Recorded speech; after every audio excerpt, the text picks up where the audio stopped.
Hi viewers, welcome to our channel. இன்றைக்கி நம்ம சேனலில் ஒரு சூப்பரான லஞ்ச் பாக்ஸ் ரெசிபி தான் பார்க்க போகிறோம். தட்டைப்பயிறு சாதம் இதாங்க பார்க்க போகிறோம். ரொம்ப சுலபமாக ஹெல்த்தியான ரெசிபி. எப்படி பண்ணுறதுன்னு பார்க்குறதுக்கு முன்னால் நம்ம சேனல் இன்னும் சப்ஸ்கிரைப் பண்ணலைன்னா கண்டிப்பாக சப்ஸ்கிரைப் பண்ணிடுங்க. கூடவே பக்கத்தில் இருக்கிற பெல் பட்டனையும் தட்டி விட்டுருங்க. ஸோ நான் போடுற வீடியோ எல்லாமே உடனுக்குடனே நோட்டிஃபிகேஷனாக வந்துடும். வாங்க இந்த தட்டைப்பயிறு சாதம் எப்படி பண்ணுறதுன்னு பார்க்கலாம். ஒரு குக்கரில் எண்ணெய் சேர்த்துக்கலாம். எண்ணெய் நல்லா சூடாகட்டும். எண்ணெய் சூடானவுடனே இது கூட கடுகு சேர்த்துக்கலாம். கூடவே அரை டீஸ்பூன் அளவு உளுத்தம்பருப்பு சேர்த்துக்கலாம். அரை டீஸ்பூன் மிளகு, இது கூட அரை டீஸ்பூன் அளவு சீரகம், கூட 2 காஞ்ச மிளகாய் கிள்ளி சேர்த்துக்கிறேன். எல்லாமே நல்லா பொரிஞ்சு பருப்பு பொன்னிறமாக வரணும். இப்போ இது கூட ஒரே ஒரு பெரிய வெங்காயத்தை நீட்டமாக கட் பண்ணி இது கூட சேர்த்துக்கலாம். வெங்காயத்தை லேசாக வதக்கிட்டு இது கூடவே ஒரு கொத்து கருவேப்பிலையும் சேர்த்துட்டு ரெண்டையும் நல்லா வதக்கி விட்டுக்கலாம்.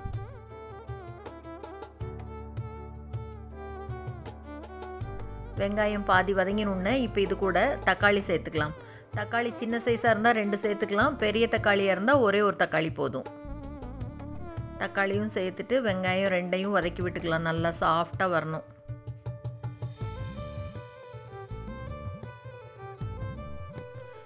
பாருங்கள், வெங்காயம் தக்காளி 2ம் இந்த அளவுக்கு சாஃப்டாக வர்ற வரைக்கும் நல்லா வதக்கி விட்டுட்டு இப்போ இது கூட ஒரு 1/4 டீஸ்பூன் அளவு மஞ்சள் தூள் சேர்த்துக்கலாம். கூடவே 1/2 டீஸ்பூன் அளவுக்கு மிளகாய் தூள் சேர்த்துக்கிறேன். நீங்கள் காரத்துக்கு தகுந்த மாதிரி பார்த்து சேர்த்துக்கோங்க. இது கூட கொஞ்சமாக உப்பு சேர்த்து எல்லாத்தையும் நல்லா கலந்து விட்டுடலாம். உப்பு காரம் நல்லா கலந்ததுக்கப்புறமா இப்போ இது கூட 1 கப் அளவு தட்டைப்பயிரை நல்லா சுடுதண்ணி விட்டு அரை மணி நேரம் ஊற வச்சுருக்கேன். சுடுதண்ணியில் ஊற வச்சு பண்ணும்போது கொஞ்சம் சீக்கிரமாக வெந்துடும். அதுக்காக தான்.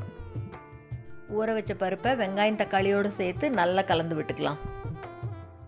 இது நல்லா கலந்ததுக்கப்புறமா இப்போ இது கூட 1 கப் அளவு பருப்புக்கு 1 கப் அளவு அரிசியை நல்லா கழுவி களைஞ்சி எடுத்து வச்சுருக்கேன். அதையும் இது கூட சேர்த்துக்கலாம். எப்போவும் சாதத்துக்கு யூஸ் பண்ணுற அரிசியை தான் இப்போவும் சேர்த்துக்கிறேன். நீங்கள் பாஸ்மதி ரைஸில் பண்ணுறதுனாலும் பண்ணலாம். அரிசி சேர்த்ததுக்கப்புறமா நல்லா கலந்து விட்டுடலாம் ஒரு தடவை. ரொம்ப ட்ரெடிஷ்னலான ஹெல்த்தியான ரெசிபி இது. நல்லா கலந்து விட்டதுக்கப்புறமா இப்போ இது கூட தண்ணி சேர்த்துக்கலாம். 1 கப் அளவு பருப்பு 1 கப் அளவு அரிசிக்கு நான் இப்போ 3 கப் அளவு தண்ணி சேர்த்துக்கிறேன். 1:2 ரேஷியோவில் சேர்த்துனீங்கன்னா சாதம் குழஞ்சிரும். பருப்பு 1 கப்பு, அரிசி 1 கப்பு, இதுக்கு தண்ணி 3 கப்பு. இந்த அளவு சரியாக இருக்கும். அப்போ தான் சாதம் உதிராக வரும்.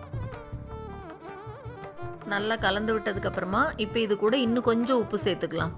அப்போவே கொஞ்சம் மட்டும் சேர்த்தினோம். இப்போ இந்த சாதத்துக்கு தேவையான கொஞ்சம் உப்பையும் சேர்த்துட்டு மறுபடியும் நல்லா கலந்து விட்டுடலாம்.